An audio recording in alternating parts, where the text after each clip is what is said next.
টাকা পয়সা দিয়ে কি সুখ বা শান্তি কেনা যায়? এই প্রশ্নটার উত্তর নিয়ে দ্বিমত পৃথিবীর অনেক আগে থেকেই চলে আসছে, বর্তমানেও হচ্ছে এবং ভবিষ্যতেও এই প্রশ্নের উত্তর নিয়ে দ্বিমত থাকবে। প্রতিটা মানুষের জীবনেই কিছু সেট অফ বিলিভ থাকে, কিছু সেট অফ বিলিভমেন্ট থাকে, যেটা সে নিজের মন থেকে বিশ্বাস করে।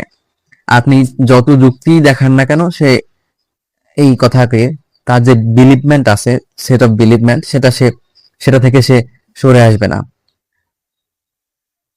এটার একটা উদাহরণ হচ্ছে এমন যে, ধরেন এক লোক আহ মনে করে টাকা পয়সা দিয়ে সুখ কেনা যায়।